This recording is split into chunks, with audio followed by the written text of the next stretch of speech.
Ya. Assalamualaikum warahmatullahi wabarakatuh. Kami dari kelompok 12 yang beranggotakan Muhammad Zikrullah Putra, Muhammad Farid Fauzi Taufik, saya sendiri, dan Alifa Naili Salwa yang akan mempresentasikan tentang penentuan parameter model PV dengan metode bisection dan secant.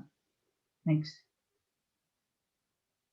Outline dari presentasi penelitian kami, yang pertama adalah latar belakang, yang kedua rumusan masalah, yang ketiga tujuan, yang keempat manfaat, yang kelima metode bisection, yang keenam metode secant, yang ketujuh fotovoltaik, yang kedelapan proses penelitian, yang kesembilan hasil dan pembahasan, dan yang terakhir adalah kesimpulan dan saran.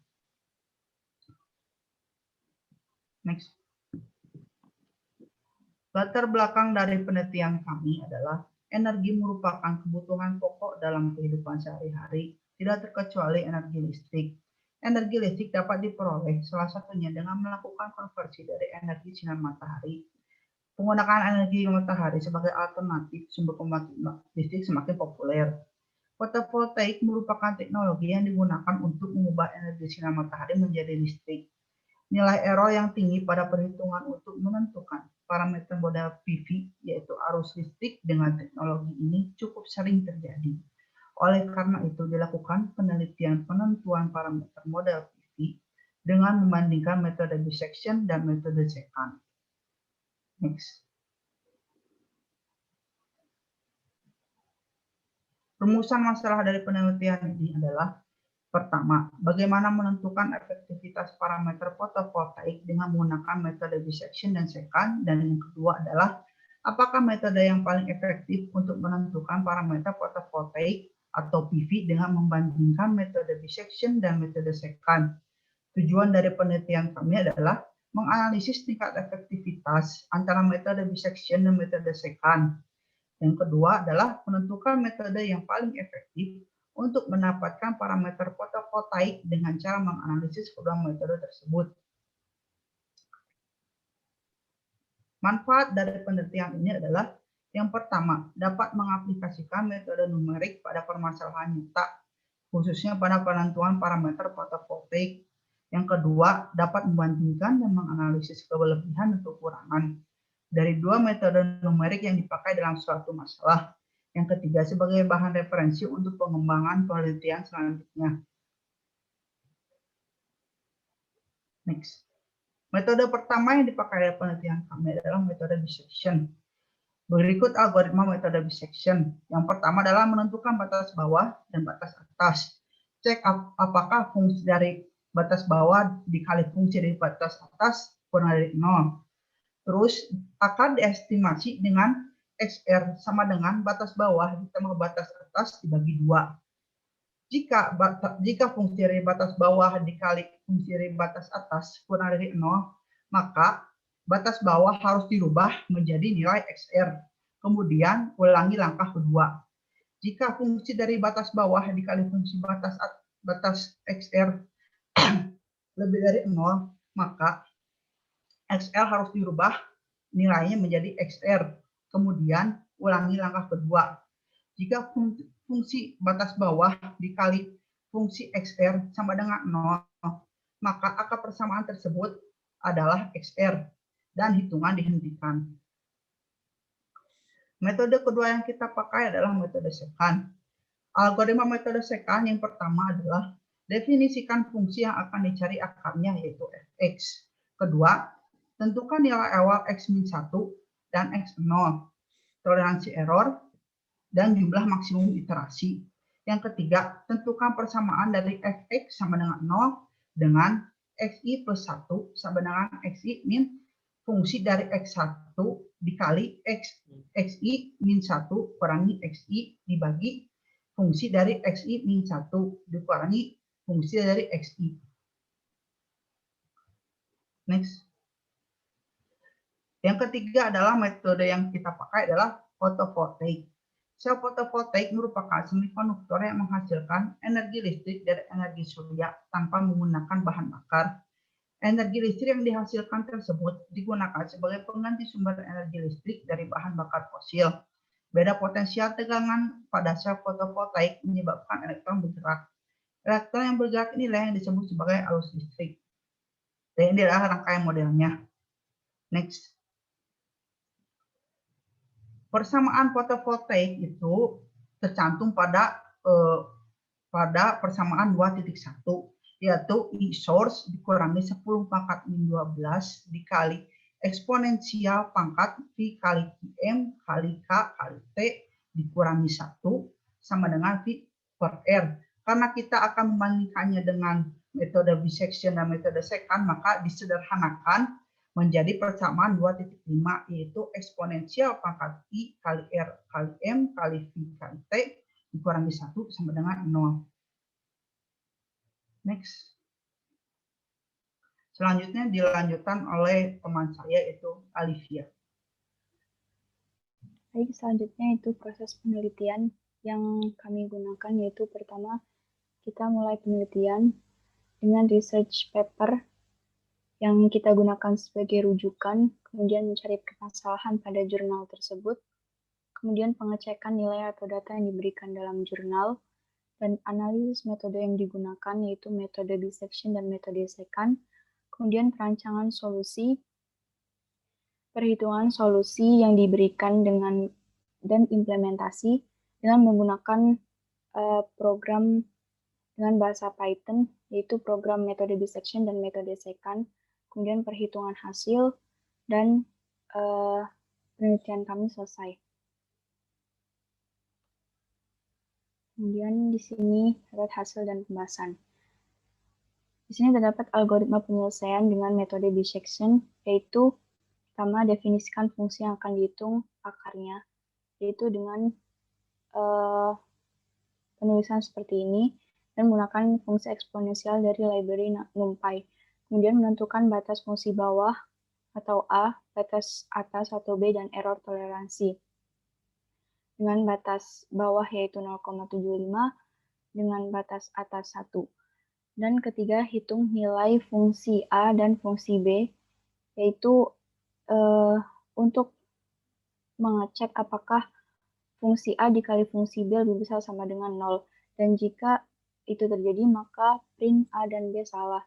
Dan jika fungsi A dikali fungsi B tidak lebih besar sama dengan 0, maka dia akan menambahkan A dan B dibagi 2. Kemudian hitung nilai C atau nilai tengah, lalu cari nilai FC. Nilai C di sini atau nilai tengah di sini adalah nilai XR atau nilai akar dari fungsi tersebut dengan rumus A ditambah B dibagi 2. Dengan perintah untuk memunculkan FC itu print nilai FC, kemudian memanggil FC. Kemudian apakah FC kali FA kurang dari 0? Ketika ini terjadi, maka B sama dengan C, dan ketika FC dikalikan dengan FA lebih besar dari 0, maka A akan diganti dengan C. Dan jika FA sama dengan FA dikali FC sama dengan 0, maka dia nilai akarnya akan sama dengan C. Kemudian setelah itu dihitung nilai error aproksimasinya dengan menggunakan rumus seperti ini. Kemudian cetak iterasi dan total iterasi yang dilakukan serta nilai error yang didapat. Dan ini ketika error aproksimasi itu lebih kecil atau sama dengan error toleransi, maka program ini akan berhenti atau perulangan ini akan berhenti dan menghasilkan nilai akar dari fungsi tersebut. Sebelumnya ini untuk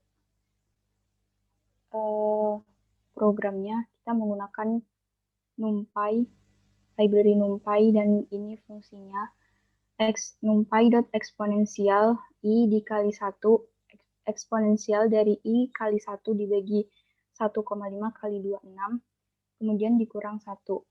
Kemudian ini program metode bisection seperti yang tadi sudah dijelaskan sebelumnya. Dan ini hasil dari program tersebut, ada 46 iterasi, dan ini hasil dari plot metode bisection. Selanjutnya akan dilanjutkan oleh Kak Ziki. Oke, berikutnya adalah algoritma penyelesaian dengan metode secant. Jadi seperti yang tadi dijelaskan, kami membandingkan metode bisection dengan metode secant. Nah, algoritma penyelesaian dengan metode secant itu apa aja? Yang pertama, kita harus definisikan fungsinya terlebih dahulu. Nah, di sini source code-nya adalah def secant x1 dan x2, di mana kita harus mendefinisikan fungsi yang akan dicari nilai akarnya, dan x1 x2 itu adalah nilai awalnya.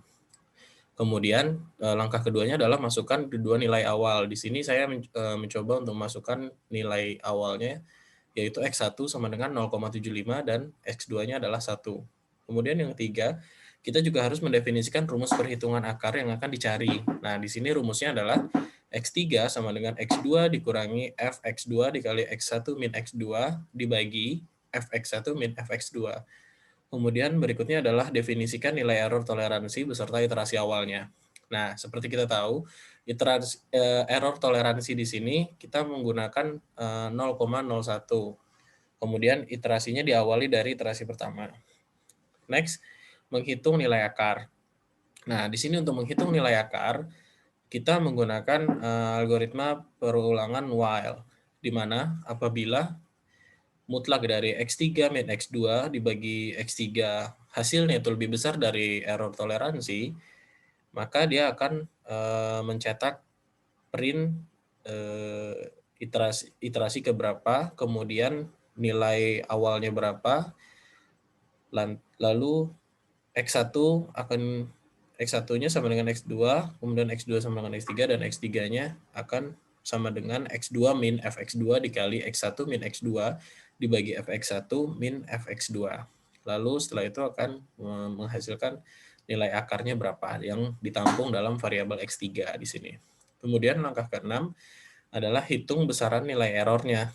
Nah, nanti setelah dihitung nilai errornya, sebetulnya rumusnya sederhana aja. Di sini kita pakai ABS X3 min X2 dibagi X3 dikalikan 100% gitu.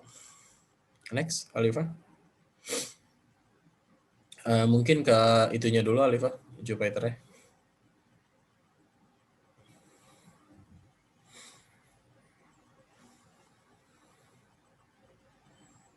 Oke. Nah, di sini ada contoh, bukan contoh ya, kita adakan live demo untuk metode secant-nya, seperti tadi juga. Bisa dilihat, pertama-tama kita sudah mendefinisikan fungsi secant-nya dengan rumus yang tertera, serta error toleransi dan awal iterasinya juga sudah ditampilkan di situ.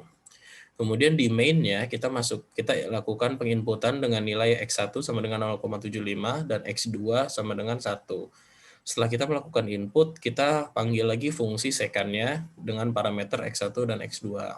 Lantas hasilnya akan seperti apa? Nah, hasilnya kayak gini nih, Pak, Ibu. Coba Alifa, hasilnya mana? Nah, jadi di sini keluar hasilnya ada iterasi keberapa, kemudian nilai X0-nya berapa, X1-nya berapa, akarnya berapa, terus error tiap iterasinya itu berapa, ya di sini ketahuan. Oke, balik lagi ke PowerPoint aja, Alifa.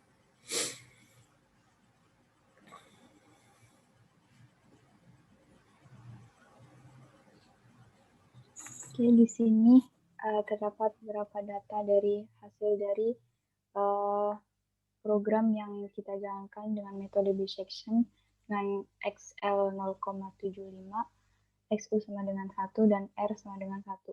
Di sini sebelumnya kita menggunakan minus 0,75 karena terdapat sedikit mungkin human error sebelumnya, karena pertama dimasukkan 0,75 dan 1 itu fungsi tersebut tidak bisa diperhitungkan dengan metode bisection. Dan setelah beberapa kali tadi, setelah baru tadi dicoba lagi, baru bisa 0,75 dan dengan XU 1. Namun itu belum bisa kami jabarkan buktikan datanya di sini, karena terdapat batasan waktu. Dan ini plotnya untuk R1, R sama dengan 1, ini data R sama dengan 2, dan ini plot untuk R sama dengan 2, metode dissection, dan ini data untuk R sama dengan 3, metode dissection, dan ini plotnya. Kemudian ini R sama dengan 4, dan ini plotnya. Ini R sama dengan 5, dan ini plotnya. Dan berikut ini adalah hasil menggunakan metode secant dengan XL-nya 0,75 dan XU-nya 1 dengan R-nya, nilai R-nya adalah 1. Next, Alifah. Nah, ini adalah plotnya ya, Bapak Ibu sekalian. Next. Iya, ini hasil dengan menggunakan nilai R-nya sama dengan 2. Next. Iya, plotnya kurang lebih hampir sama. Next, dan ini menggunakan nilai R sama dengan 3. Untuk iterasinya memang berubah-ubah. Oke, next. Ya, ini untuk nilai R sama dengan 4. Kembali iterasinya jadi 5 lagi, dan ini adalah plotnya. Nah, terakhir, R-nya sama dengan 5, dia iterasinya sampai 7. Gini grafiknya. Oke. Kesimpulan dan saran, berdasarkan hasil dari penelitian ini, bahwa menunjukkan metode secant itu lebih efektif dalam menentukan parameter model fotovoltaik. Nah, kenapa bisa dia lebih efektif? Karena pertama, ada beberapa faktor yang menyebabkan dia dikatakan lebih efektif. Pertama itu adalah dari banyaknya iterasi. Nah, dari banyaknya iterasi sendiri, metode secant itu lebih unggul karena dia hanya membutuhkan iterasi sekitar 5-6 kali saja. Sedangkan pada metode dissection ini cukup jauh bedanya, yaitu sekitar 46 hingga 49 kali iterasi yang dibutuhkan untuk metode dissection. Kemudian ini juga lebih efektif karena metode secant tidak memerlukan turunan dari persamaannya, sehingga dapat langsung diselesaikan dengan persamaan awal yang sudah ada. Kemudian saran untuk penelitian ini adalah agar persamaan yang digunakan lebih diperjelas dengan menyertakan informasi variabel dari rumus tersebut dengan lengkap, sehingga tidak menimbulkan ambiguitas dalam penentuan variabel dari persamaan yang ada. Oke, sekian dari kelompok kami. Kurang lebih mohon maaf. Assalamualaikum warahmatullahi wabarakatuh.